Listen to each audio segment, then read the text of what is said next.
ઉત્પાદકતા એ ઉપલબ્ધ કરાવેલ ઉત્પાદનના સાધનોમાંથી પ્રાપ્ત થતા ઉત્પાદનનો ગુણોત્તર છે.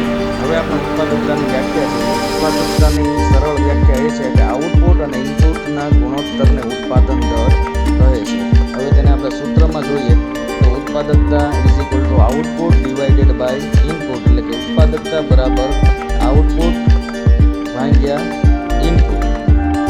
ઉત્પાદકતા એ ઉત્પાદિત થયેલ સાધનો તથા ઉત્પાદન માટે વપરાયેલ સ્ત્રોતના અંકગણિતીય ગુણોત્તરથી વિશેષ કશું નથી. આ સ્ત્રોતો જમીન, કાચો માલ, પ્લાન્ટ, મશીન, સાધનો, કામદારોની સેવા, આ તમામનું સંકલન હોય છે. તો ઉત્પાદકતા જે છે એને કાર્યક્ષમતાના માપન તરીકે પણ જોવામાં આવે છે. કાર્યક્ષમતાનો એક મેઝરમેન્ટ તરીકે પણ એનો ઉપયોગ કરવામાં આવે છે.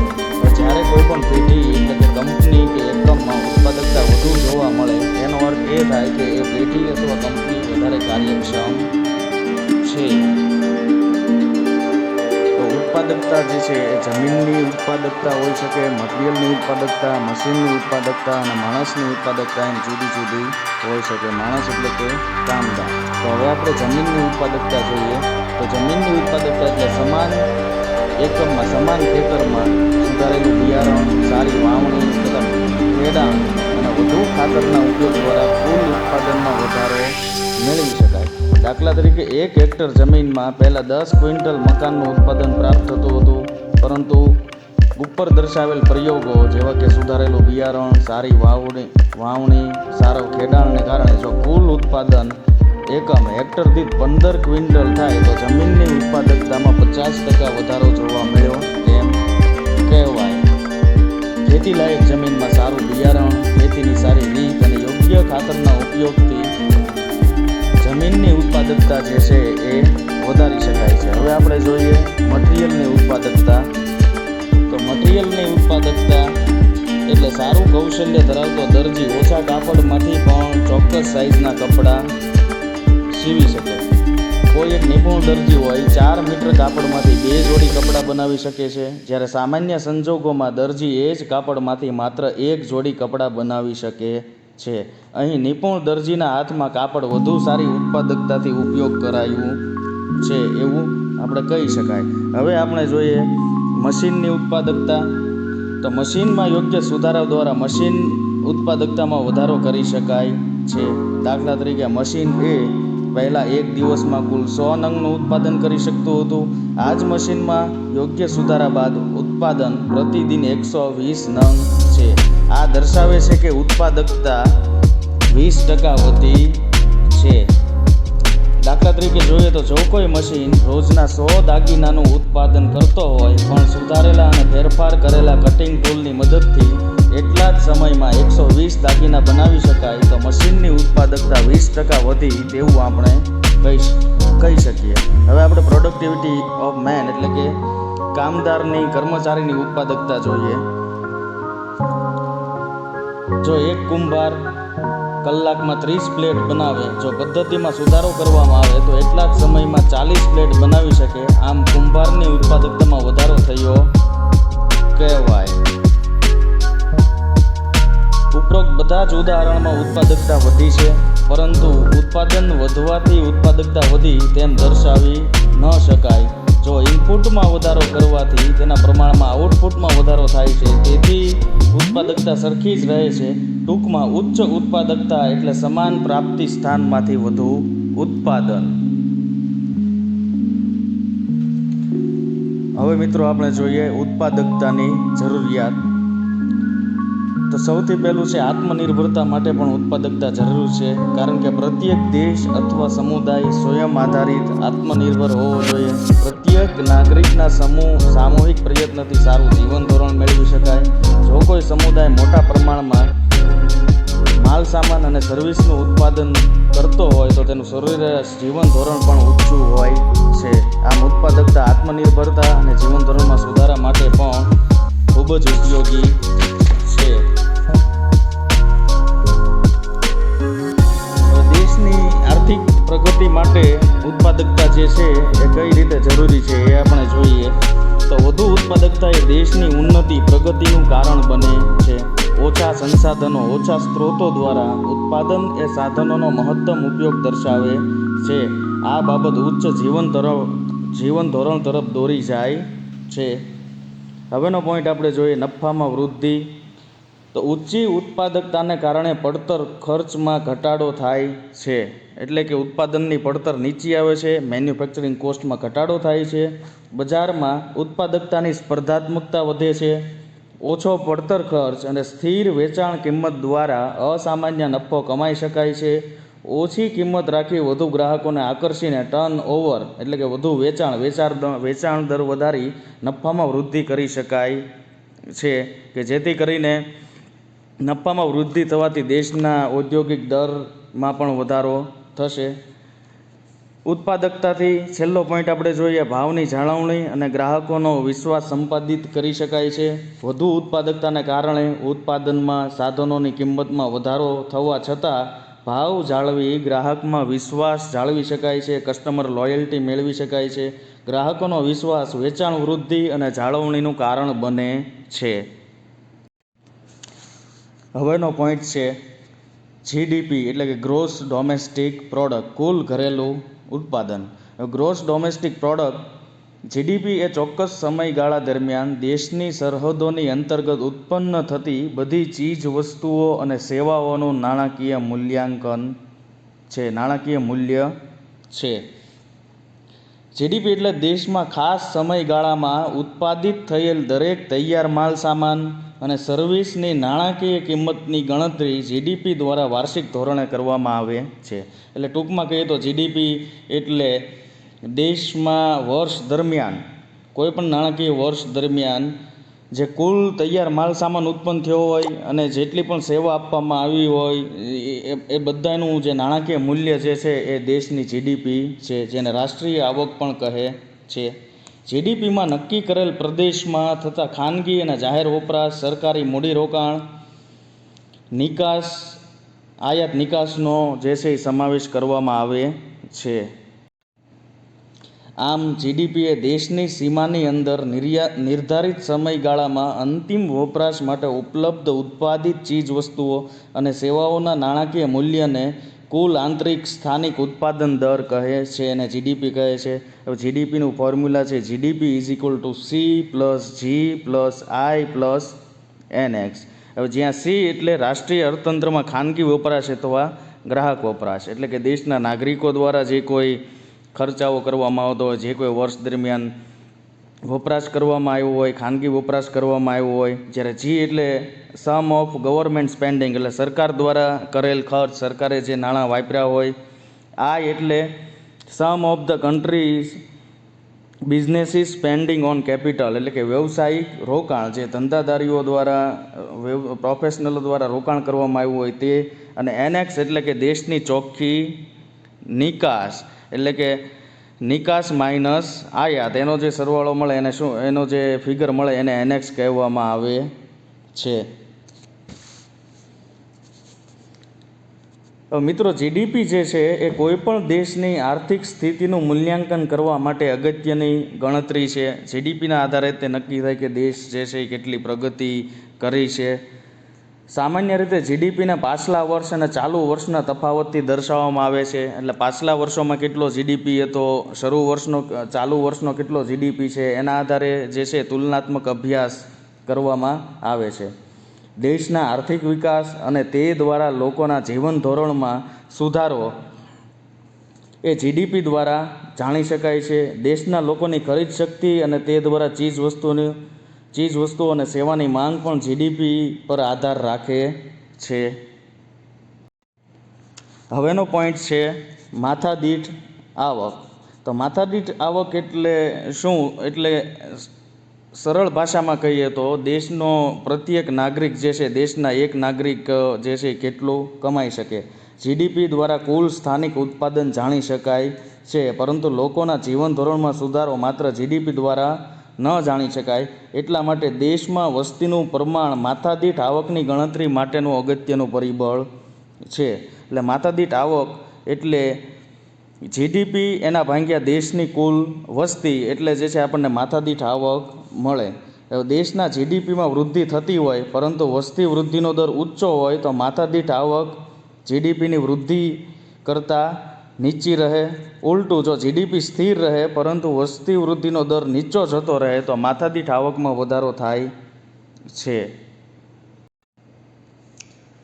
પ્રોત્સાહન યોજનાઓ એ ઉચ્ચ કાર્યક્ષમતા અને વધારે ઉત્પાદન માટે કર્મચારીઓને પ્રોત્સાહિત કરવા માટે રચાયેલ પ્રોગ્રામ એટલે કે રચાયેલ યોજના છે કે જેથી કરીને કર્મચારીઓની ઉત્પાદકતામાં વધારો થાય અને પરિણામે કંપની અથવા તો એકમને પણ ફાયદો થાય. વ્યક્તિના પ્રયત્નોને ઉત્તેજન આપવા માટે તેને પ્રોત્સાહન એટલે કે ઇન્સેન્ટિવ આપવામાં આવે છે. વ્યક્તિ દ્વારા કરવામાં આવતા વધુ ઉત્પાદકતાના પ્રયત્નોને બિરદાવવા માટે તેને પ્રોત્સાહન આપવામાં આવતું હોય છે. કર્મચારીના શ્રેષ્ઠ પ્રદર્શન માટે એટલે કે સારા પરફોર્મન્સ માટે તેને હકારાત્મક પ્રોત્સાહનથી પુરસ્કૃત કરવામાં આવે છે. સંસ્થામાં કામ કરતા કર્મચારી કામદારોની ઉત્પાદકતામાં તેમનામાં રહેલી ક્ષમતાનો પૂરેપૂરો ઉપયોગ કરી વધારવા માટે પ્રોત્સાહન ખૂબ જ અગત્યનો ભાગ ભજવે છે. એટલે કે કંપનીની પ્રોડક્ટિવિટી વધારવા માટે પ્રોત્સાહન જે છે બહુ અગત્યનો મહત્ત્વનો ભાગ ભજવતું હોય છે. કર્મચારીના શ્રેષ્ઠ પ્રદર્શન માટે વર્ગીકૃત જરૂરિયાત અનુસાર પ્રોત્સાહન નીતિનું ઘડતર કરવામાં આવતું હોય છે. એટલે કે પ્રોત્સાહન માટેની જુદી જુદી યોજનાઓ દરેક કંપની પોતપોતાની જરૂરિયાત અનુસાર બનાવતી હોય છે.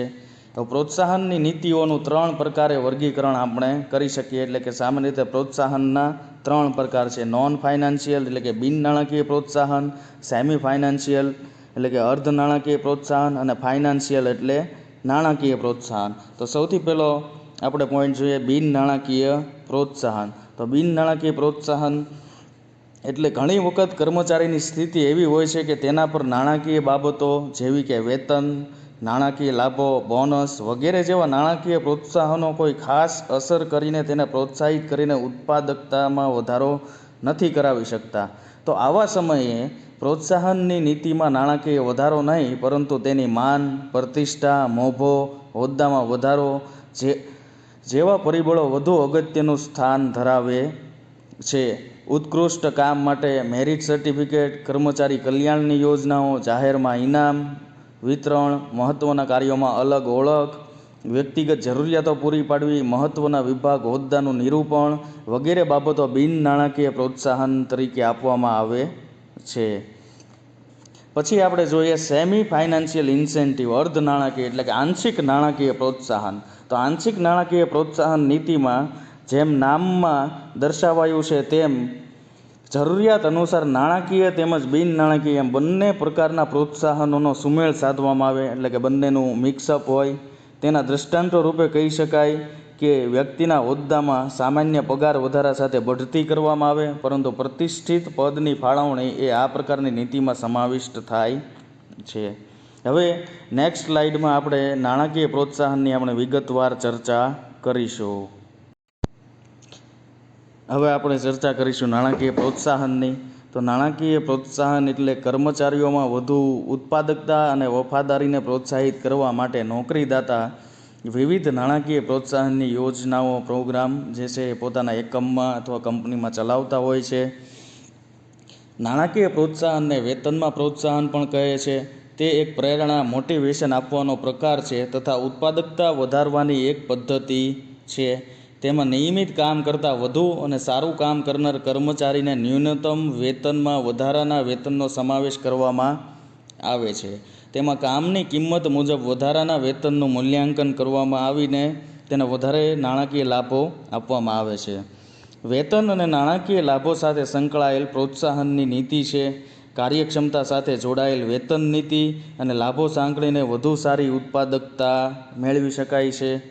નિર્ધારિત વેતન ઉપરાંત કામની કાર્યક્ષમતા અને ઉત્પાદકતા સાથે વધુ વેતન બોનસ સ્વરૂપે અને અન્ય લાભો. હવે આપણે જોઈશું પ્રોત્સાહનના હેતુઓ. તો યોગ્ય પ્રોત્સાહનની નીતિ દ્વારા કર્મચારી અને કામદારોને તેમની ક્ષમતાનો પૂરેપૂરો ઉપયોગ કરી શ્રેષ્ઠ પ્રદર્શન એટલે કે સારા પરફોર્મન્સ માટે પ્રેરિત કરી શકાય, મોટિવેટ કરી શકાય. પ્રોત્સાહન દ્વારા આપણે જે છે આ પ્રમાણેના હેતુઓ હાંસલ કરી શકીએ. વધુ આઉટપુટ એટલે કે વધુ ઉત્પાદન કંપનીના ઉત્પાદન દરમાં વધારો થાય છે. ગુણવત્તામાં જરૂરી સુધારો થાય છે, બગાડમાં ઘટાડો થાય છે, એટલે કે સ્ક્રેપ જે છે એ ઓછામાં ઓછો આવે અને ફિનિશ ગુડ્સનું જે છે એ મેક્સિમમ યુટિલાઇઝેશન થાય, પ્લાન્ટનો પણ મહત્તમ ઉપયોગ કરી શકીએ, ઉત્પાદનની પડતર નીચી આવે જેથી કરીને આપણે વધુ નફો મેળવી શકીએ અને કામદારોને પણ વળતર વધુ મળે, એટલે કે કર્મચારીના વળતરમાં વધારો થાય છે. હવે આપણે ચર્ચા કરીશું ઉત્પાદકતાને અસર કરતા પરિબળો. ઉત્પાદકતાને જે છે આ મુજબના જે પરિબળો જે છે એ અસર કરતા હોય છે. એમાં સ્કિલ એટલે કે કૌશલ્ય, વર્કિંગ એડ્સ એટલે કે કામ અંગે મદદ, ઓટોમેશન એટલે કે સ્વયં સંચાલન, એન્વાયરમેન્ટલ ઇમ્પેક્ટ પર્યાવરણીય અસરો અને મોટિવેશન અને પ્રેરણા. આગળની સ્લાઇડોમાં આ બધા જ તે ટોપિક વિશે આપણે વિગતવાર ચર્ચા કરીશું. પ્રોત્સાહન નીતિમાં ઘડતરના તબક્કાઓ એટલે કે પ્રોત્સાહન નીતિ જે ઇન્સેન્ટિવ પ્રોગ્રામ જે છે એ કંપની કઈ રીતે બનાવતી હોય તો એનું સૌથી પહેલું સ્ટેપ છે હેતુઓની પસંદગી અને હેતુઓની સિદ્ધિ માટે પરિણાત્મક ઘટકોનું નિર્ધારણ અને પસંદગી. એટલે કે પ્રોત્સાહન નીતિ ઇન્સેન્ટિવ પ્રોગ્રામ બનાવવા માટે સૌથી પહેલાં હેતુઓની પસંદગી કરવામાં આવે કે કયા હેતુથી આપણે જે છે ઇન્સેન્ટિવ સ્કીમ ઇમ્પ્લિમેન્ટ કરવાની છે, હેતુઓની સિદ્ધિ કઈ રીતે થશે અને પરિણાત્મક એનું પરિણામ કઈ રીતનું આવશે, એના ઘટકોનું જે છે એ નક્કી કરવામાં આવે ને એમાંથી પસંદ કરવામાં આવે. પછી નંબર 2, વિકાસ પ્રદર્શનના પ્રમાણને નક્કી કરવા. એટલે કે પસંદ કરાયેલા ઘટકોના વિકાસ પ્રદર્શનના પ્રમાણને નક્કી કરવા. પ્રદર્શન પુરસ્કાર સંબંધોની ગણતરી કરવી કે કેટલું જે છે એ પરફોર્મન્સ બેઝ આપણે કેટલો રિવોર્ડ આપવો પડશે. ચૂકવણીના સમયગાળાની ગણતરી, કેટલા સમયગાળા માટે આપણે ચૂકવણી કરવી પડશે. પછી જે છે પ્રોત્સાહન નીતિની સમીક્ષા કરવામાં આવે, પ્રોત્સાહન નીતિનું રિવ્યૂ લેવામાં આવે અને લાસ્ટમાં પ્રોત્સાહન યોજના સ્થાપિત કરી એટલે કે ઇમ્પ્લિમેન્ટ કરી તેને મેન્ટેન કરવામાં આવે. એટલે કે લાંબો સમય પ્રોત્સાહન યોજના જે છે કંપનીમાં ચાલે એવા પ્રયત્નો કરવામાં આવતા હોય છે. હવે આપણે ચર્ચા કરીશું પ્રોડક્શન લિંક બોનસ એટલે કે ઉત્પાદન સંકલિત બોનસ. તો ઉત્પાદન પ્રક્રિયાને ઉત્પાદન અથવા અર્થતંત્રમાં કાચા માલનો તૈયાર માલમાં રૂપાંતરિત અર્થતંત્રના કાર્ય તરીકે ઓળખી શકાય. ઉત્પાદક હંમેશા ઉત્પાદન ખર્ચને ન્યૂનતમ રાખી વધુ આવક મેળવવા માટે કાર્યક્ષમતાના પૂરેપૂરા ઉપયોગનો હિમાયતી હોય કે જેથી કરીને ઉત્પાદનની પડતર નીચી આવે અને નફામાં વધારો થાય. હવે કોઈ પણ કર્મચારી કે કામદારોની ઉત્પાદકતા એ કોઈ પણ એકમ માટે ખૂબ જ મહત્વનું પરિબળ છે. અગાઉના ઉત્પાદનના રેકોર્ડને આધારે કોઈ જોબ એટલે કે કાર્ય પૂર્ણ કરવા માટે નિર્ધારિત સમય નક્કી કરવામાં આવે છે. જો કામદાર તે મુજબ કાર્ય પૂરા કરી શકે તો નિશ્ચિત ગેરંટેડ ન્યૂનતમ વળતર ચૂકવવામાં આવે છે. જો પ્રમાણિત સમય પહેલાં કામ પૂરું કરી વધારે કામ કરવામાં આવે તો તેને વધારાનું વેતન મળી શકે છે. ઘણી બધી ઉત્પાદન પ્રક્રિયાઓમાં કામદાર એ એકમાત્ર સૌથી મહત્ત્વનો ઇનપુટ ઘટક હોય છે. કામદારનો ઉપયોગ એ કુલ કલાકોના સંદર્ભમાં નક્કી કરવામાં આવે છે. સામાન્ય વેતન પ્રતિ કલાક એ એકમ છે જે કામદારોની સેવાની કલાકો સાથે ગણવામાં આવે છે. સામાન્ય કલાકનું વળતર એ ઉત્પાદકના દ્રષ્ટિબિંદુથી સંકળાયેલું હોય છે જેમાં તમામ પુરવણીઓ, વેતન તેમજ પગાર સાથે ઉમેરાયેલ હોય છે. વેતન તેમજ બોનસની ગણતરી માટે મુખ્યત્વે 3 પદ્ધતિઓ ઉપયોગમાં લેવાય છે. એમાં પહેલી પદ્ધતિ છે કાર્ય આધારિત વેતન પ્રથા, બીજી પદ્ધતિ છે સમય આધારિત વેતન પ્રથા અને ત્રીજી પદ્ધતિ છે રોવનની વેતન પ્રથા. હવે આપણે ચર્ચા કરીશું કાર્ય આધારિત વેતન પ્રથા. તો કાર્ય આધારિત વેતન પ્રથામાં કામદારોને સીધું તેના દ્વારા કરવામાં આવેલ ઉત્પાદન આધારિત વેતન મળે છે. કામદારને પ્રતિ એકમ નક્કી કરાયેલા દરે ઉત્પાદન પર ચૂકવણી કરવામાં આવે છે. મોટાભાગે જે ઔદ્યોગિક એકમોમાં ઉત્પાદનની સંખ્યાને ભાર આપવામાં આવે છે ત્યાં આ પદ્ધતિનો ઉપયોગ કરવામાં આવે છે. તેમજ એક જ પ્રકારનું કામ વારંવાર કરવાનું થતું હોય ત્યાં આ પદ્ધતિ શ્રેષ્ઠ છે. દાખલા તરીકે ડાયમંડ ઇન્ડસ્ટ્રીમાં હીરાના જે કારખાનાઓ હોય ત્યાં કાર્ય આધારિત વેતન પ્રથા હોય. હવે આપણે ચર્ચા કરીશું સમય આધારિત વેતન પ્રથાની. તો જૂના ઉત્પાદનના રેકોર્ડને આધારે એક પ્રમાણિત સમય નક્કી કરવામાં આવે છે. તમામ કામ અથવા એકમ માટે કામદારને ન્યૂનતમ સામાન્ય વેતન તે પ્રમાણિત સમયમાં કામ કરે કે તેથી વધુ સમય લે છતાં મળે છે. જો નક્કી કરાયેલ કામ પ્રમાણિત સમયમાં પૂરું કરવામાં આવે તો કામદારને લઘુત્તમ વેતન ઉપરાંત બોનસ અથવા નાણાકીય લાભો, વધારાના નાણાકીય લાભો જે છે એ પૂરા પાડવામાં આવે છે. આ નાણાકીય લાભોનું મૂલ્ય સીધું બચાવેલ સમયની ટકાવારીને આધારે પ્રમાણિત સમયના દરે કરવામાં આવે છે. આ પદ્ધતિનો ઉપયોગ એવા પ્રકારની ઉત્પાદન પ્રક્રિયામાં કરવામાં આવે છે જ્યાં ઉત્પાદનની સંખ્યા કરતાં ગુણવત્તા વધુ મહત્ત્વની છે, તેમજ ઉત્પાદિત એકમ દીઠ દર નક્કી થઈ શકે તેમ ન હોય. દાખલા તરીકે સોની, લુહાર, કડિયાકામ કરતા કામદારો. હવે આપણે ચર્ચા કરીશું રોવન વેતન પ્રથા. તો રોવનની વેતન પ્રથા બોનસ ગણતરીની એક પદ્ધતિ રોવનની પદ્ધતિ પણ છે. આ પદ્ધતિમાં પણ જો નિર્ધારિત સમય કરતાં ઓછા સમયમાં કાર્ય પૂરું કરવામાં આવે તો બોનસ ચૂકવવામાં આવે છે. અહીં પણ બચાવેલ સમય ટકાવારીના આધારે કામદારના વેતન દરમાં પણ તેટલી જ ટકાવારી અનુસાર બોનસ આપવામાં આવે છે. ઉત્પાદકતાને અસર કરતો પ્રથમ પરિબળ સ્કિલ એટલે કે કૌશલ્ય વિશે હવે આપણે ચર્ચા કરીશું. ઉત્પાદકતાના વિકાસ માટે પ્રવર્તમાન ગળાકાપ હરીફાઈમાં સ્પર્ધાત્મકતા દ્વારા ટકી રહેવા માટે કૌશલ્ય વિકાસ એ અગત્યનું પરિબળ છે. કામદારના કૌશલ્ય વિકાસ દ્વારા ઊંચી ઉત્પાદકતા તેમની ક્ષમતાના પૂર્ણ ઉપયોગ અને કામગીરીની ગુણવત્તા દ્વારા હાંસલ કરી શકાય છે, પ્રાપ્ત કરી શકાય છે. સંસ્થાકીય સ્તર પર ઉત્પાદકતાના વિકાસ અને સ્પર્ધાત્મકતા માટે કૌશલ્યનો વિકાસ સૌથી અગત્યનું ચાલક બળ છે. ગરીબી સામે લડવા માટે કૌશલ્ય વિકાસ એટલે કે સ્કિલ ડેવલપમેન્ટ એ ખૂબ જ મહત્ત્વનું હથિયાર છે. ઉપરાંત સ્પર્ધાત્મકતા જાળવી રાખવા માટે પણ કૌશલ્ય વિકાસ જરૂરી છે. ઉત્પાદકતા, રોજગાર અને વિકાસ માટે કૌશલ્ય વિકાસની પ્રક્રિયા જટિલ છે તથા તેના પર સંસ્થા અને નીતિઓની અસર થાય છે. હવે આપણે જોઈશું કૌશલ્યના હેતુઓ. તો જુદા જુદા અર્થતંત્ર અને સામાજિક પરિસ્થિતિ ધરાવતા દેશોમાંથી મળેલ માહિતી મુજબ જે દેશ ઉત્પાદકતા, રોજગાર અને વિકાસને કૌશલ્ય સાથે જોડે છે તેઓ વધુ સફળતા મેળવે છે. કૌશલ્ય વિકાસના હેતુઓ આ પ્રમાણે છે: સુસંગતતા અને ગુણવત્તાના સંદર્ભમાં કૌશલ્યની માંગને પહોંચી વળવા, કૌશલ્ય નીતિમાં સંબંધિત કૌશલ્યનો વિકાસ, જીવનભર શીખતા રહેવાની પ્રક્રિયા, ઉચ્ચ સ્પર્ધાત્મકતા અને જરૂરી સંખ્યામાં કુશળ કારીગરો મળી શકવાની સંભાવના સ્પષ્ટ હોવી જોઈએ. આ માટે તેઓને જુદી જુદી સતત તાલીમ મળતી રહે તે જરૂરી છે. કૌશલ્ય વિકાસ અને ઔદ્યોગિક એકમો વચ્ચે કૌશલ્યની માંગ અને પુરવઠો જળવાઈ રહે તે માટે સંકલન હોવું જરૂરી છે. આ માટે કામદાર, બજાર અને સરકારી અધિકારીઓ જરૂરી કૌશલ્યને ઓળખવી તે માહિતી સ્કૂલ તેમજ તાલીમ સંસ્થાઓમાં પહોંચાડે છે. ઔદ્યોગિક રોકાણ સાથે કૌશલ્ય વિકાસ નીતિનું સંકલન કરવામાં આવે છે. દેશના વિકાસની વ્યૂહરચનાના ભાગરૂપે ટ્રેડ, ટેકનોલોજી અને અર્થતંત્રની નીતિઓ નક્કી કરવામાં આવે છે.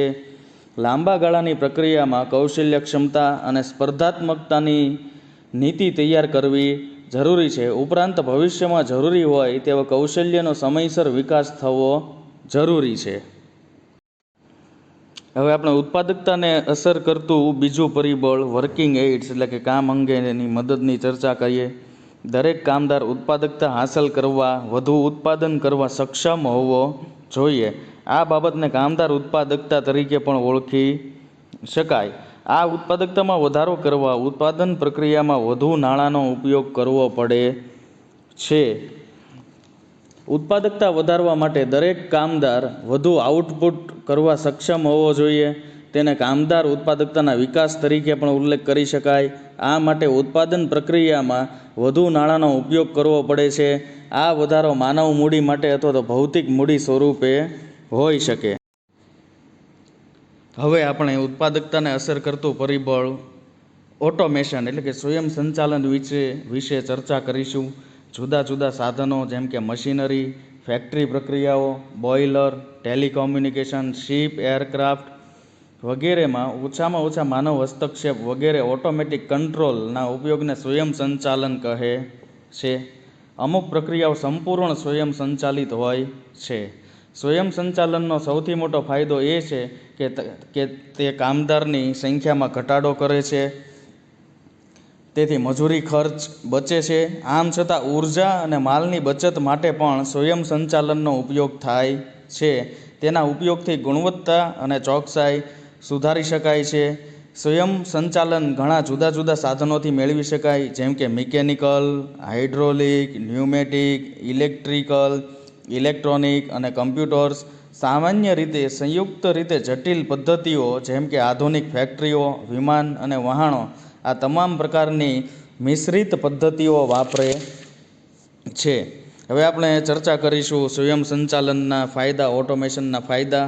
તો ઓટોમેશનથી ઉત્પાદકતામાં વધારો થાય છે. સુધારેલી ગુણવત્તા અથવા સુધારેલી અનુમાનિતા ગુણવત્તા અંગે ગુણવત્તામાં સુધારો થાય છે. પ્રક્રિયાઓ અથવા ઉત્પાદનની સુસંગતતામાં વધારો થાય છે. પ્રક્રિયા અથવા વસ્તુની એકરૂપતા બને છે. પછી પ્રત્યક્ષ કામદારની કિંમત અને ખર્ચમાં પણ ઘટાડો થાય છે, એટલે કે મજૂરી ખર્ચ પણ ઓટોમેશનથી ઓછો આવે છે. હવે આપણે ચર્ચા કરીશું ઓટોમેશનના ગેરફાયદા. ઓટોમેશનનો પ્રથમ ગેરફાયદો છે એ સલામતીનો ભય, એટલે કે સ્વયં સંચાલિત પદ્ધતિમાં ઓટોમેશનમાં મર્યાદિત બુદ્ધિ હોવાથી ભૂલ થવા માટે શંકાસ્પદ છે, એટલે કે ભૂલ થવાની તેમાં સંભાવનાઓ રહેલી હોય છે. તેમજ સામાન્ય તર્ક શક્તિનો ઉપયોગ થઈ શકતો નથી. હવે બીજું છે વધારે વિકાસ ખર્ચ, એટલે કે વધુ પડતો વિકાસ ખર્ચ, અનઅપેક્ષિત અનપ્રેડિક્ટેબલ વિકાસ ખર્ચ. એટલે ઓટોમેશનને કારણે બચેલા સમય કરતાં તેના સંશોધન અને વિકાસ પાછળનો ખર્ચ વધુ આવી શકે છે. એટલે કે શરૂઆતમાં ઓટોમેશન વિકસાવવા માટે જે છે એકમોને વધારે પડતું તેની પાછળ મૂડીરોકાણ, રિસર્ચ અને ડેવલપમેન્ટ પાછળ ખર્ચ કરવો પડતો હોય છે. પછી ત્રીજું છે ઊંચી પ્રારંભિક કિંમત, હાઈ ઇનિશિયલ કોસ્ટ. એટલે કે ઓટોમેશન માટે ઉત્પન્ન થતી કિંમત એ એકમ દીઠ ઉત્પાદનની કિંમત ઘણું મોટું પ્રારંભિક મૂડીરોકાણ જરૂરી છે એમ જણાવે છે. છતાં એ કિંમત સમયાંતરે વિસ્તારીને ટાળી શકાય છે. હવે આપણે ચર્ચા કરીશું ઉત્પાદકતાને અસર કરતું પરિબળ, પર્યાવરણીય અસરો. તો સંશોધનની ઉત્પાદકતા એ શું છે? સંસાધનોની ઉત્પાદકતા અર્થાત કોઈપણ અર્થતંત્ર કેટલી અસરકારકતાથી કુદરતી સંસાધનો, ભૌતિક વસ્તુઓનો ઉપયોગ આર્થિક મૂલ્ય, નાણાકીય ઉત્પાદન માટે કરી શકે તે છે. આર્થિક સહકાર અને વિકાસ માટેના કાર્યો સંસાધન અને ઉત્પાદકતાને કલ્યાણકારી નજરે ગુણવત્તાભરી દ્રષ્ટિએ મૂલવે છે. ડીકેપ્લિંગ એટલે કે છૂટું પાડવું, અર્થાત પર્યાવરણીય ખરાબ અસરો અને આર્થિક સારી અસરો વચ્ચેનો સંબંધ દૂર કરીને અર્થતંત્ર વિકસી રહ્યું હોય તેવા સમયમાં પર્યાવરણ બચાવવામાં ધ્યાન આપવું જરૂરી છે. વિકસિત દેશોમાં ઈસવીસન 1990 દરમિયાન કર્મચારીઓના કાર્યસ્થળે સુખાકારીની સમસ્યાઓ જેમ કે વ્યવસાયિક આરોગ્ય અને સલામતી, ઈજા, રોગ વગેરે ઉભરી આવી હતી. હાલમાં મધ્યમ અને મોટા કાર્યસ્થળો પર કામદારના આરોગ્ય અને સુખાકારીના કાર્યક્રમને પ્રોત્સાહન આપવામાં આવી રહ્યું છે. તેની અસરરૂપે ઉત્પાદકતામાં વધારો થાય છે. અમેરિકામાં કાર્યસ્થળે સુખાકારીના કાર્યક્રમો વ્યક્તિગત કર્મચારીના સ્વાસ્થ્ય સાથે સંકળાયેલા છે, જે દર્શાવે છે કે તેના પર મહત્ત્વ આપવામાં આવી રહ્યું છે. છતાં બીજા દેશો પણ તે પ્રકારના કાર્યક્રમોમાં ખર્ચ કરવા આગળ આવી રહ્યા છે. સમાન પ્રકારના કાર્યક્રમો હજી ભાગ્યે જ એશિયામાં સિંગાપોરના અપવાદ સાથે જોવા મળે છે. હવે આપણે ચર્ચા કરીશું પ્રેરણા એટલે કે મોટિવેશન અથવા તો અભિપ્રેરણા. તો કાર્યમાં ધ્યેય પ્રાપ્તિ લોકોના વર્તનને પ્રેરિત કરતા માનસિક પરિબળો પર આધારિત રાખે છે. પ્રેરણા એટલે કે મોટિવેશન એ ભાવનાત્મક હકીકત છે, એટલે કે કર્મચારીઓની જરૂરિયાત અને ઈચ્છાઓને પ્રોત્સાહન યોજનાઓ બનાવીને પૂરી કરવામાં આવે છે. પ્રોત્સાહિત કર્મચારીઓ વધુ ઉત્પાદકતા ઉત્પન્ન કરી શકે છે. ઘણી ઔદ્યોગિક વસાહતો કર્મચારીઓને પ્રોત્સાહન આપવામાં પીડા અનુભવે છે, પરંતુ તેઓને પ્રોત્સાહિત કરતા રહેવું જરૂરી છે. જુદા જુદા કર્મચારીની પસંદની જરૂરિયાત, અણગમો, પસંદગી જુદા જુદા હોય છે. તેમને દરેકને જુદી જુદી રીતે પ્રોત્સાહિત કરી શકાય. હવે આપણે પ્રેરણા શબ્દને સમજીએ. પ્રેરણા શબ્દ પ્રેરવું પરથી આવેલ છે, જેનો મતલબ છે જરૂરિયાત, ઈચ્છાઓ અથવા વ્યક્તિની અંદરની ઈચ્છા શક્તિ કે જે વ્યક્તિને ધ્યેય પ્રાપ્તિ માટે પ્રેરે છે, કાર્ય કરવા માટે પ્રેરે છે. ધ્યેય પ્રાપ્ત કરવા માટે કર્મચારીઓને પ્રોત્સાહિત કરવાની પ્રક્રિયા છે. આ ધ્યેય પ્રાપ્ત કરવામાં કર્મચારીઓના વર્તનને નીચે મુજબ પ્રોત્સાહિત કરી શકાય: કાર્ય સંતોષ એટલે કે જોબ સેટિસ્ફેક્શન, સિદ્ધિ એટલે કે અચીવમેન્ટ, ટીમવર્ક, અને નાણાંની જરૂરિયાત અને રિસ્પેક્ટ એટલે કે સન્માન.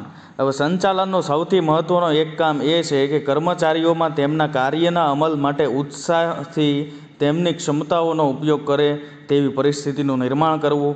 આમ નેતાનું કામ ફેક્ટરીમાં કામ કરતા કર્મચારીઓમાં ઉત્સાહ પૂરો પાડવાનું છે, જેથી તેઓ ક્ષમતાપૂર્વક દેખાવ કરી શકે.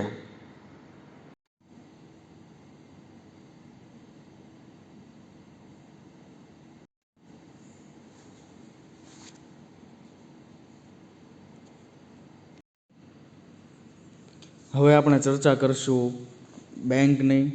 તો વ્યાપારી બેંકો એ નાણાકીય સિસ્ટમ અને અર્થતંત્રને ટકાવી રાખવા માટે અગત્યનો ભાગ ભજવે છે. એટલે કોઈ પણ અર્થતંત્રની પારાશીશી જે બેકબોન કહેવાય, એ બેકબોન જે છે બેન્કિંગ ઇન્ડસ્ટ્રી હોય છે. બેંકો બચત કરનારા પાસેથી કે નાણાકીય સંસ્થાઓ પાસેથી નાણાં મેળવે છે અને જરૂરિયાતમંદો એટલે કે જેને નાણાંની જરૂર હોય તેવા વેપારીઓ, ઉદ્યોગપતિઓને લોન પેટે ફાળવી ભંડોળને કાર્યદક્ષ રીતે ફેરવી અર્થતંત્રને મજબૂત અને વેગવંતુ બનાવે છે. એટલે કે કોઈ પણ અર્થતંત્રના વિકાસમાં બેંકોનો ફાળો મહત્વનો રહેલો હોય છે.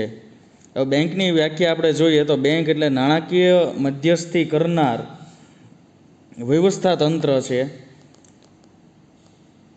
એટલે કે બેંક એટલે નાણાકીય મધ્યસ્થી કરનાર અને નાણાં ઉત્પન્ન કરતી વ્યવસ્થા, જે નાણાંની જરૂરિયાત ધરાવતી વ્યક્તિને ધિરાણ કરીને નાણાં ઉત્પન્ન કરે છે.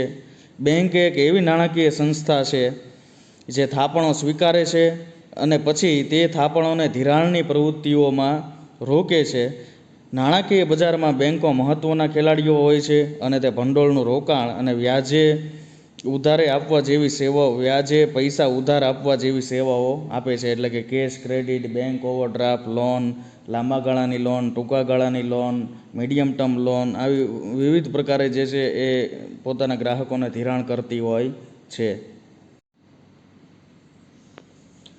બેંક જે છે એ ઘણા બધા પ્રકારના અગત્યના કાર્યો કરતી હોય છે. આ અગત્યના કાર્યો આ મુજબ છે: તે જુદા જુદા પ્રકારની સેવિંગ કે ફિક્સ અને કરંટ અને રિકરિંગ ડિપોઝિટ સ્વીકારે અને તેના પર ગ્રાહકને વ્યાજ આપે. તે લોન, ઓવરડ્રાફ્ટ, કેશ ક્રેડિટ જેવી સુવિધાઓ પૂરી પાડી જરૂરિયાતમંદોને નાણાં ધીરે. બેંક ચોક્કસ બાંયધરી સામે મકાન ખરીદવા, ખેડૂતોને ખેતી માટે, વિદ્યાર્થીઓને અભ્યાસ માટે, વાહન ખરીદવા, ઉદ્યોગ ધંધા વગેરે બાબતો માટે લોન, ખાસ લોન જેમ કે ગોલ્ડ લોન વગેરે આપે છે. આ ઉપરાંત બેંક તેના ગ્રાહકોના એજન્ટ તરીકે ભૂમિકા ભજવે છે. હવે ગ્રાહકોના એજન્ટ તરીકે તે મુખ્યત્વે આ પ્રમાણે કાર્ય કરે છે: ગ્રાહકો માટે ચાલુ ખાતાની સુવિધા આપે, ગ્રાહકોને ચેક દ્વારા નાણાં ચૂકવે તેમજ ક્રેડિટ કાર્ડની સુવિધા પૂરી પાડે. પછી ગ્રાહકના ચાલુ ખાતામાં જમા થયેલ ચેક જે હોય એ ચેક ભેગા કરવા, એ ચેક ક્લિયર કરાવીને એના નાણાં જે છે એ ગ્રાહકના ખાતામાં નાખવા. વિદેશી ચલણને બદલી આપવાનું કાર્ય પણ બેંક કરે છે. પછી અંગત કિંમતી ચીજ વસ્તુઓ મૂકવા માટે સેફ ડિપોઝિટ વોલ્ટ એટલે કે લોકરની સુવિધા પણ આપે છે. પછી ગ્રાહકની સ્ટેન્ડિંગ સૂચના મુજબ અન્યને પિરિયોડિક પેમેન્ટ પણ કરે છે. ઉપરાંત બેંક જે છે એ ગ્રાહકોને નીચે પ્રમાણે પણ નાણાંની ચૂકવણી કરે છે કે automated clearing house, wire transfer અથવા telegraphic transfer, electronic funds and transfer at point of sales અને સ્વયં સંચાલિત ટેલર મશીન એટલે કે ઓટોમેટેડ ટેલર મશીન. હવે આપણે ચર્ચા કરીશું બેંકમાં ખાતું કઈ રીતે ખોલાવવું. તો બેંકના લાભો મેળવવા માટે તેમજ અર્થતંત્રનો ભાગ બનવા માટે વ્યક્તિએ બેંકમાં ખાતું ખોલાવવું જરૂરી છે. બેંક વ્યક્તિ અને તેના ડોક્યુમેન્ટ ચકાસીને ખાતું ખોલી આપે છે. ખાતું ખોલાવવા માટે આ પ્રમાણે ડોક્યુમેન્ટોની જરૂર હોય છે: એક પ્રૂફ ઓફ આઈડેન્ટિટી એટલે કે ઓળખ કાર્ડ, તો ઓળખ કાર્ડમાં વોટર આઈડી કાર્ડ એટલે કે ચૂંટણી કાર્ડ, ડ્રાઇવિંગ લાઇસન્સ, પાસપોર્ટ, બીજું અન્ય કોઈ ગવર્મેન્ટ આઈડી હોય, ગવર્મેન્ટ આઈ કાર્ડ હોય એ ફોટો સાથેનું, ઉપરાંત આધાર કાર્ડ પણ પ્રૂફ ઓફ આઈડેન્ટિટી તરીકે વપરાય છે. જ્યારે બેંકમાં ખાતું ખોલાવવા એડ્રેસ પ્રૂફ તરીકે પણ જરૂર પડે, તેમાં પણ સેમ રીતે વોટર આઈડી કાર્ડ એટલે કે ચૂંટણી કાર્ડ, ડ્રાઇવિંગ લાઇસન્સ, પાસપોર્ટ અથવા તો બીજું કોઈ ગવર્મેન્ટ આઈડી પ્રૂફ અથવા તો એડ્રેસ પ્રૂફ માટે છેલ્લા 3 મહિનાનું કોઈ પણ એક ઇલેક્ટ્રિસિટી બિલ, ટેલિફોન બિલ અથવા તો પાણીનું બિલ. હવે આપણે ચર્ચા કરીશું ટાઈપ્સ ઓફ અકાઉન્ટ એટલે કે બેંકમાં કઈ કઈ પ્રકારના આપણે ખાતા ખોલાવી શકીએ. એમાં ડિમાન્ડ ડિપોઝિટમાં 2 પ્રકારના તમે ખાતા ખોલાવી શકો. એક સેવિંગ એકાઉન્ટ એટલે કે બચત ખાતું અને કરંટ એકાઉન્ટ એટલે કે ચાલુ ખાતું. હવે આપણે બચત ખાતા વિશે માહિતી મેળવીએ. આ બચત ખાતું એ એક કે વધુ વ્યક્તિઓ દ્વારા જોઈન્ટ એકાઉન્ટ સ્વરૂપે પણ ખોલાવી શકાય.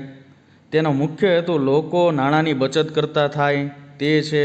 આ ખાતાની રકમ પર બેંક નિશ્ચિત દરે મામૂલી દરે વ્યાજ જે છે એ ચૂકવતું હોય છે. મોટાભાગના લોકો આ ખાતું ખોલાવે છે. હવે આપણે ચર્ચા કરીશું કરંટ એકાઉન્ટ એટલે કે ચાલુ ખાતાની. તો ચાલુ ખાતું સામાન્ય રીતે વેપારીઓ, કંપનીઓ, સરકારી કચેરીઓ કે જેમને રોજબરોજ એટલે કે રોજે રોજ નાણાં ઉપાડવાની જરૂરિયાત ઊભી થતી હોય એવા લોકો ખોલાવતા હોય છે. ધંધાકીય લેવડ દેવડ માટે પણ આ પ્રકારનું ખાતું જે છે એ ખોલાવવામાં આવતું હોય છે. એટલે કે મોટાભાગની કંપની કે મોટા ટ્રેડર્સ હોય, વેપારીઓ હોય એ પણ ચાલુ ખાતાનો ઉપયોગ કરતા હોય છે. ચાલુ ખાતાની ખાસિયત એ છે કે ચાલુ ખાતા પર બેંક જે છે કોઈ પણ પ્રકારનું વ્યાજ આપતી હોતી નથી. હવે આપણે ટાઈમ ડિપોઝિટની વાત કરીએ તો એના પણ 2 પ્રકાર પડે. એક ફિક્સ ડિપોઝિટ અકાઉન્ટ એટલે કે FDR, ફિક્સ ડિપોઝિટ રિસિપ્ટ તરીકે પણ આપણે તેને ઓળખીએ છીએ. અને એક જે છે રિકરિંગ અકાઉન્ટ. તો હવે આપણે ફિક્સ ડિપોઝિટ રિસિપ્ટ વિશે માહિતી મેળવીએ. હવે અમુક લોકો એવા હોય કે જેની પાસે લાંબા ગાળા માટે અમુક સમય માટે નાણાં સરપ્લસ રહેતા હોય તો એ લોકો શું કરે કે આ જે સરપ્લસ રહેલા નાણાં, વધારાના નાણાં હોય એ નિશ્ચિત સમય માટે બેંકમાં જમા કરાવી દે. દાખલા તરીકે 6 મહિના, 3 મહિના, 1 વર્ષ, 2 વર્ષ એ રીતે. તો સામાન્ય રીતે શું હોય કે ફિક્સ ડિપોઝિટ એકાઉન્ટમાં જે છે વ્યાજનો દર વધુ પ્રમાણમાં મળતો હોય. જો ખાતેદાર નિશ્ચિત સમય પહેલાં નાણાં ઉપાડી લે તો નક્કી કરેલા દરથી ઓછું વ્યાજ મળે છે. હવે આપણે ચર્ચા કરીએ રિકરિંગ અકાઉન્ટની. તો રિકરિંગ અકાઉન્ટ આ પ્રકારના ખાતામાં જે વ્યક્તિઓ જે છે અમુક નિશ્ચિત સમયગાળે નિર્ધારિત રકમ જમા કરાવે. દાખલા તરીકે દર મહિને 1000 રૂપિયા, દર મહિને 2000 જમા કરાવવાના અથવા તો દર મહિને 3000 જમા કરાવવાના. હવે આ જે જમા થયેલ રકમ હોય એના ઉપર બેંક જે છે નિર્ધારિત એટલે કે નક્કી કરેલ જે વ્યાજ દર હોય એ પ્રમાણે વ્યાજ ચૂકવતી હોય છે. હવે આપણે ચર્ચા કરીશું એટીએમ મશીન. એટીએમ એટલે ઓટોમેટેડ ટેલર મશીન. તો ઓટોમેટેડ ટેલર મશીન અથવા ઓટોમેટિક ટેલર મશીન એક ઇલેક્ટ્રોનિક ટેલિકોમ્યુનિકેશન ડિવાઇસ છે જે નાણાકીય સંસ્થાના ગ્રાહકોને માનવ કેશિયર, કારકુન અથવા બેંક ટેલરની જરૂરિયાત વિના આર્થિક વ્યવહાર કરવા માટે સક્ષમ બનાવે છે. એટીએમનો ઉપયોગ કરીને ગ્રાહકો વિવિધ પ્રકારના વ્યવહારો જેવા કે રોકડ ઉપાડ, બેલેન્સ ઇન્ક્વાયરી અથવા વિવિધ પ્રકારના બિલની ચૂકવણી, ચેકબુક મેળવવાની વિનંતી વગેરે જેવા ઘણા બધા કાર્યો કરી શકે છે. હવે એટીએમ જે છે એ એક ઇલેક્ટ્રોનિક બેન્કિંગ આઉટલેટ છે કે જે ક્લાર્ક, કેશિયર કે અન્ય કોઈ સ્ટાફની મદદ વિના બેન્કિંગ ટ્રાન્ઝેક્શન પૂર્ણ કરે છે. તે માટે એટીએમ કાર્ડ અને ગ્રાહકનો પિન હોવો જરૂરી છે. PIN પિન એટલે પર્સનલ આઇડેન્ટિફિકેશન નંબર. એટીએમના ઉપયોગથી ગમે તે સમયે, ગમે તે સ્થળે તે બેંક સાથે સંકળાયેલા એટીએમમાંથી નાણાં ઉપાડી તબદીલ, જમા, બેલેન્સ ઇન્ક્વાયરી કે પ્રિન્ટેડ સ્ટેટમેન્ટ મેળવી શકાય. એટલે કે એટીએમમાંથી આપણે નાણાં ઉપાડી શકીએ. કેશ ડિપોઝિટ મશીનવાળા એટીએમ હોય તો નાણાં જમા પણ કરાવી શકીએ. બેલેન્સ ઇન્ક્વાયરી એટલે ખાતામાં કેટલું બેલેન્સ છે એ પણ જાણી શકીએ. અને ખાતાનું પ્રિન્ટેડ સ્ટેટમેન્ટ પણ મેળવી શકાય. એટીએમ દ્વારા પૂરી પડાતી ફેસિલિટી અનુસાર તે ઘણા પ્રકારના હોય છે. એટીએમ જે છે સામાન્ય રીતે 2 પ્રકારના હોય છે. એક ઓન સાઇટ એટીએમ અને ઓફ સાઇટ એટીએમ. તો ઓન સાઇટ એટીએમ વિશે આપણે માહિતી મેળવીએ. તો ઓન સાઇટ એટીએમ બેંકની પ્રિમાઇસીસમાં જ ઇન્સ્ટોલ કરવામાં આવેલું હોય. તેમાં cash deposit, cash withdrawal, balance enquiry, fund transfer વગેરે મલ્ટી ફંક્શનલ ફેસિલિટી હોય. જ્યારે ઓફ સાઇટ એટીએમ એટલે મશીન જે છે બેંકથી દૂર ખાસ વ્યૂહાત્મક સ્થળે, એટલે કે એવા સ્થળે કે જ્યાંથી દરેક લોકો તેને એક્સેસ કરી શકે એવા સ્થળે ઇન્સ્ટોલ કરવામાં આવતું હોય. તેમાં મર્યાદિત ફેસિલિટી હોય છે, જેમ કે કેશ વિથડ્રોલ એટલે કે રોકડ ઉપાડ, બેલેન્સ ઇન્ક્વાયરી એટલે કે બેલેન્સ તમે જાણી શકો અને તમારા ખાતાનું મિની સ્ટેટમેન્ટ જાણી શકો. હવે આપણે ચર્ચા કરીશું એટીએમ કાર્ડ. હવે એટીએમ મશીનનો ઉપયોગ કરવા માટે એટીએમ કાર્ડની જરૂર રહેતી હોય છે. હવે એટીએમ કાર્ડ એ કોઈ પણ બેંક અથવા તો ફાઇનાન્શિયલ ઇન્સ્ટિટ્યૂટ દ્વારા ઇસ્યુ કરવામાં આવતું કાર્ડ છે, જે તમે આ ચિત્રમાં જોઈ શકો છો. સામાન્ય રીતે આ પ્રકારના કાર્ડ હોય છે. આ કાર્ડના ઉપયોગથી એટીએમ મશીનનો તમે જે છે એ ઉપયોગ કરી શકો છો. એટીએમમાં કેશ ડિપોઝિટ, કેશ વિથડ્રોલ અને ખાતા અંગેની અન્ય જાણકારી મેળવી શકો છો. આ એટીએમ કાર્ડની સાઇઝ 85.60 mm ઇન્ટુ 53.98 mm હોય છે. આ એટીએમ કાર્ડ જે છે પ્લાસ્ટિકમાંથી બનેલું હોય છે. આ કાર્ડમાં જે છે યુનિક કાર્ડ નંબર હોય, જે તમે અહીંયા જોઈ શકો છો. આ જે છે યુનિક કાર્ડ નંબર છે. પછી એક્સપાયરી ડેટ હોય, તો એ કાર્ડ ક્યારે એક્સપાયર થશે એનો મંથ અને યર લખેલો હોય. કાર્ડ વેરિફિકેશન, વેલ્યુ કોડ વગેરેની ડિટેલ તેમાં ફિટ કરેલી માઇક્રો ચિપમાં હોય છે. સામાન્ય રીતે આ સ્થળે માઇક્રો ચિપ હોય છે. તેના આગળના ભાગમાં 3 અગત્યની માહિતી, બેંકનું નામ લખેલું હોય કે કઈ બેંકનું કાર્ડ છે તે, 16 ડિજિટનો ખાસ એકાઉન્ટ નંબર અને એક્સપાયરી ડેટ અને મંથ દર્શાવેલ હોય છે. હવે કાર્ડના પાછળના ભાગમાં મેગ્નેટિક સ્ટ્રીપ હોય છે. અહીંયા તમે જોઈ શકો, આ જે છે એ કાર્ડની મેગ્નેટિક સ્ટ્રીપ છે, જેમાં ખાતા ધારક અને કાર્ડ વિશે ઘણી બધી માહિતી સ્ટોર કરેલી હોય છે. એટીએમ, સીડીએમ, પીઓએસ મશીન વગેરેમાં પિન નંબર ગોપનીય રાખવો જોઈએ, એટલે કે પિન નંબર કોન્ફિડેન્શિયલ રાખવો જોઈએ, જેથી તેનો દુરુપયોગ કોઈ કરી શકે નહીં. એટીએમ કાર્ડ ખોવાઈ જાય તો તાત્કાલિક બેંકને તે એટીએમ કાર્ડ કેન્સલ કરવા માટેની સૂચના આપવી જોઈએ. અને અહીંયા તમે જે 3 આંકડાનો નંબર જોવો છો એને કહેવાય છે CVV નંબર, જે ઓનલાઈન ટ્રાન્ઝેક્શન કરવા માટે ઉપયોગી હોય છે. હવે આપણે ચર્ચા કરીશું સલામત રોકડ હેરફેર કરવાની પદ્ધતિ. હવે રોકડ નાણાં અને કિંમતી ચીજવસ્તુઓના સંગ્રહ અને ભૌતિક હેરફેર માટે ભારતમાં કેશ લોજિસ્ટિક ઓર્ગેનાઇઝેશન નામની સંસ્થા બેંક વતી કાર્ય કરે છે. આ સંસ્થા કરન્સી સંગ્રહ સ્થાનથી બેંક અને એટીએમ સુધી સલામત રીતે નાણાં પહોંચાડવા, એટીએમમાં પૈસા ભરવા, એટીએમનું મેન્ટેનન્સ વગેરે જેવા કાર્યો કરે છે. આ સંસ્થા માટે નીચે મુજબના ધોરણો અને માર્ગદર્શિકા જાહેર થયેલી છે. એટલે કે પ્રીમાઇસીસ લોકેશન, સ્થળ. તો આવી સંસ્થાનું સ્થળ કેવું હોવું જોઈએ? તો કે સલામતી માટે કેશ લોજિસ્ટિક કંપનીનું સ્થળ કેશ વિથડ્રોવલ સેન્ટર, પોલીસ સ્ટેશન કે સારી કનેક્ટિવિટી ધરાવતા એરિયામાં હોવું જોઈએ, તેમજ તે અન્યથી સ્વતંત્ર હોવું જોઈએ. બીજું છે એ રોકડ હેરફેર વિસ્તાર. તો રોકડ હેરફેરના વિસ્તારમાં રોકડ જમા કરવા તેમજ ગણતરી કરવા માટેની વ્યવસ્થા હોવી જોઈએ. બેંકમાં રોકડ જમા, ઉઘરાણું અને વહેંચણી કરવા માટે સલામત વ્હીકલની વ્યવસ્થા હોવી જોઈએ. હવે કેશ વોલ્ટ. હવે કેશ વોલ્ટ એટલે રોકડ રકમ સલામત રીતે સંગ્રહ કરવાની તિજોરી કે સંગ્રહ સ્થાન. રોકડમાં સંગ્રહ માટે આરબીઆઈના માર્ગદર્શન મુજબ અઠવાડિયાના 7 દિવસ 24 કલાક માટે હાજર રહી શકે તેવા સીસીટીવી, શરૂ હોય તેવા સીસીટીવી, ક્લોઝ સર્કિટ ટેલિવિઝન દ્વારા ચાપતી નજર અને હથિયારધારી ગાર્ડ દ્વારા મોનિટરિંગની વ્યવસ્થા હોવી જોઈએ. કેશના સ્થાન સંગ્રહ પર અનધિકૃત વ્યક્તિની આવન જાવન પર પ્રતિબંધ હોવો જોઈએ. હવેનો આપણો ટોપિક છે પર્સનલ રિસ્ક એન્ડ ઇન્સ્યોરન્સ, એટલે કે વ્યક્તિગત જોખમ અને વીમો.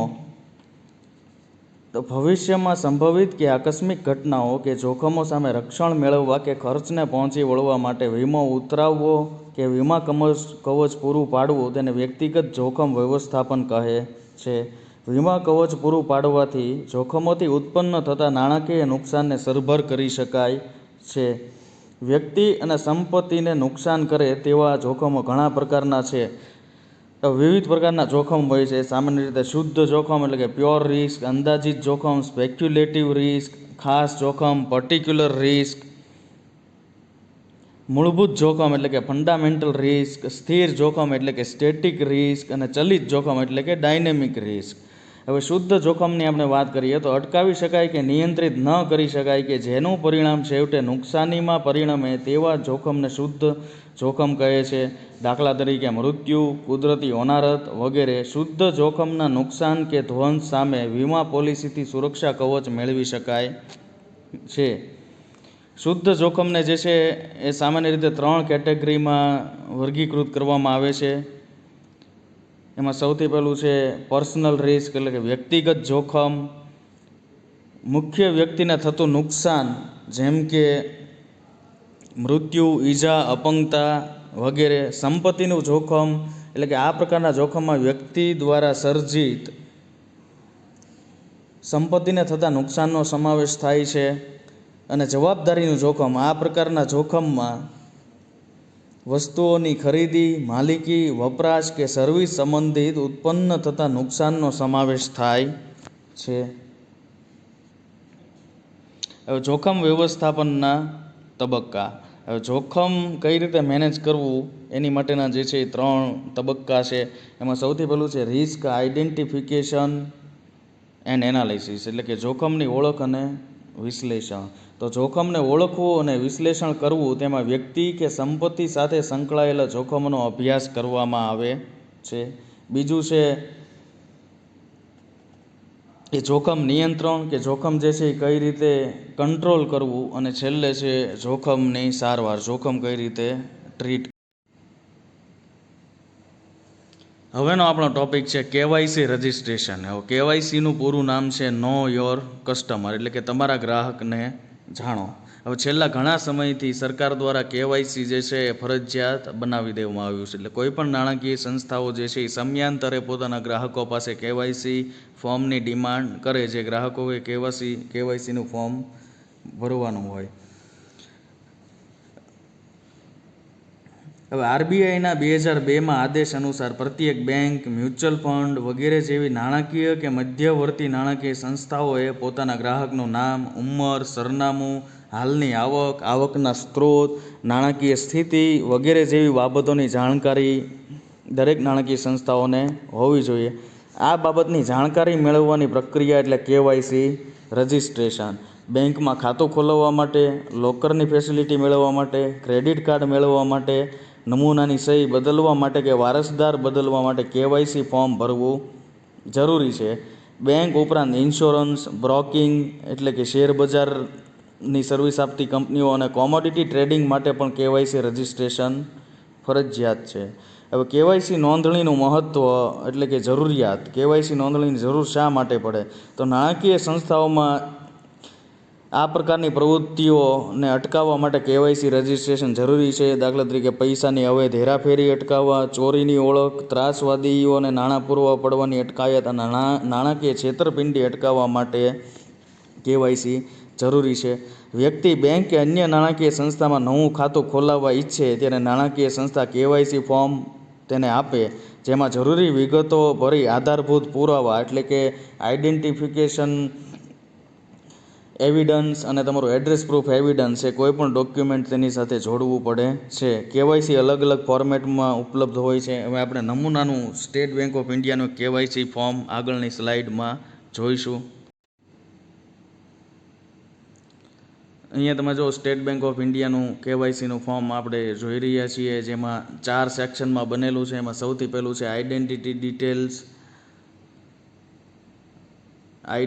ડિટેલ્સ, એટલે કે અહીંયા જે આ ફોર્મ કઈ રીતે ભરે, તો અહીંયા જે છે ઉમેદવારનો ફોટોગ્રાફ આવશે, અહીંયા નેમ ઓફ એપ્લિકન્ટ, અહીંયા એના ફાધર નેમ, થર્ડ જે છે જેન્ડર, પછી marital status, date of birth, nationality, PAN number, પછી યુઆઈડીઆઈ એટલે કે આધાર નંબર, અને specify proof of identity submitted, એટલે કઈ જાતનું તમે આઈડેન્ટિટી પ્રૂફ કરાવો છો. એ પાન કાર્ડ હોય તો પાન કાર્ડ, અધર હોય તો એનું અહીંયા લખવાનું રહે છે આપણે. પછી બી સેક્શન કેવાયસીનું જે છે એડ્રેસ ડિટેલ છે. અહીંયા જે છે એડ્રેસ પર કોરસ્પોન્ડન્સ એટલે કે પત્ર વ્યવહાર માટેનું સરનામું, અહીંયા તમે કયું પ્રૂફ આપો છો એ, અહીંયા તમારી કોન્ટેક્ટ ડિટેલ આપવાની છે, mobile number, email ID, office telephone.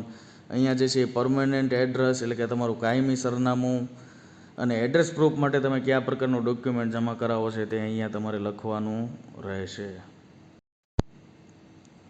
પછી સી સેક્શન છે અધર ડિટેલ છે, એમાં અમુક જનરલ માહિતીઓ પૂછેલી છે. એમાં સૌથી પહેલું છે ગ્રોસ એન્યુઅલ ઇન્કમ, એટલે કે તમારી વાર્ષિક આવક કેટલા વચ્ચે છે, અહીંયા ટીક કરવાનું છે.